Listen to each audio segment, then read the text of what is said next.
Čau všichni, dneska vám ukážu, jak udělat jednoduše a levně francouzskou manikúru.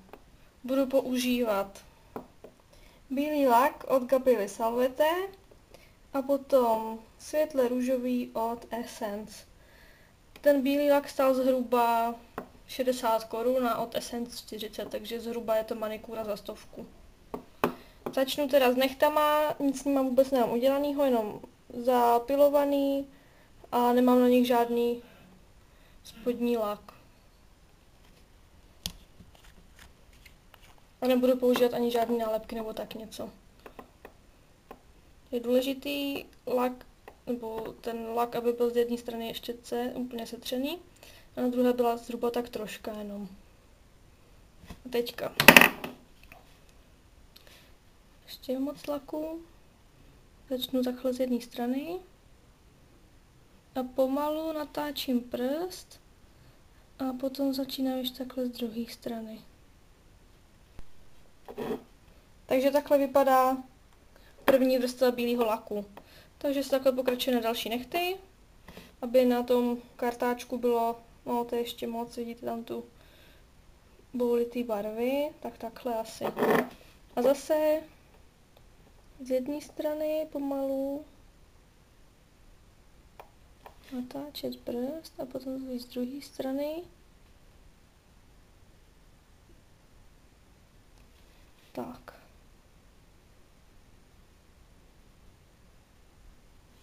Pak tady ještě, když tady uděláte nějakou chybičku, takhle z vrchu to vzít, tak dokud to není podle vašich představ. Takhle pokračujeme dál. A vždycky je samozřejmě jednodušší malovat to první rukou, kterou máte normálně dominantní. A potom dodělávání druhé ruky chce fakt cviknout. Jenom o tom se zvyknout si na to, jak držet ten štěteček v ruce a pak už to jde samo. Takže poslední.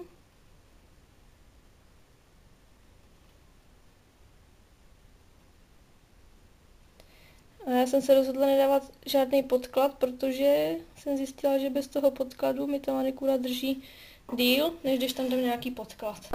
Tak a teďka druhá ruka, ta je vždycky horší. Takže zase úplně to samý. Začít ze strany. A pak ten štěteček otočit. Moc barvy. A já vždycky ještě to dotahuju tady na druhé ruce. Vždycky ještě takhle, aby to bylo přesně podle toho, kde ten nehet končí. Na té druhé straně, tak. Nějak takhle. A vždycky můžete si nechat, to vždycky ještě dělám, nechám si palce nenamalovaný, takže vždycky to můžu ještě takhle hezky otřít. Tak, další prst.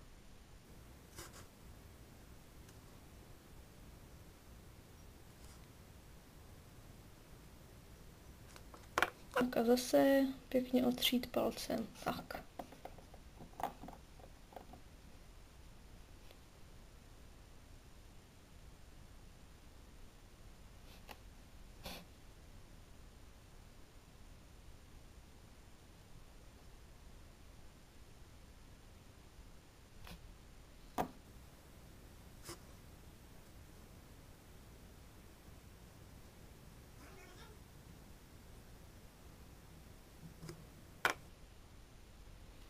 A po uschnutí obou vrstev můžeme dávat růžový lák. A to už klasicky, já začínám vždycky takhle od prostředka. Do stran pěkně rozetřít. Aby to pokrylo ten bílý, aby to nebylo až tak moc bílý, protože by to pak vypadalo nepřirozeně.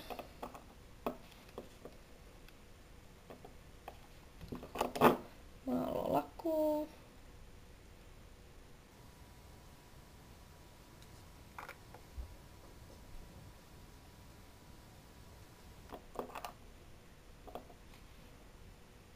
A zase to vždycky otírám úplně jednu stranu úplně celou, abych to neměla toho moc.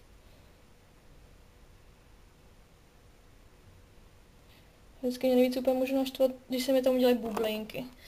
To je úplně nejhorší a fakt nevím, co bych s tím měla dělat. Kdyby měl někdo nějaký nápad, tak to klidně může napsat pod video. Ale tohle vypadá, že to je v pohodě.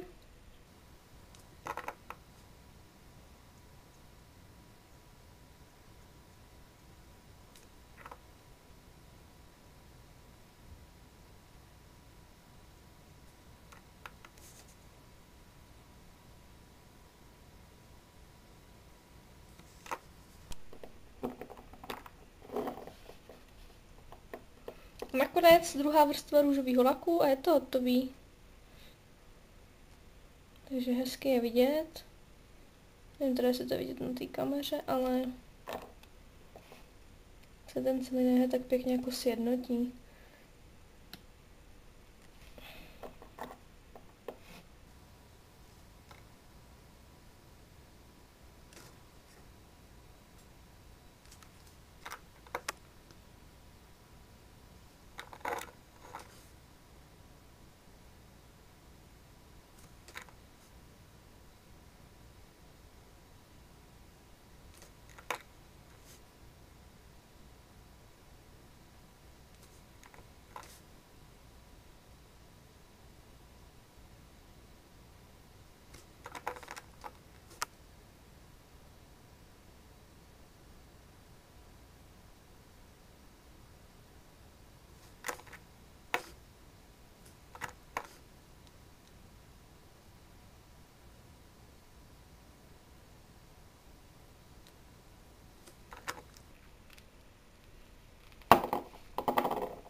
Takže tady je kompletní francouzská manikúra.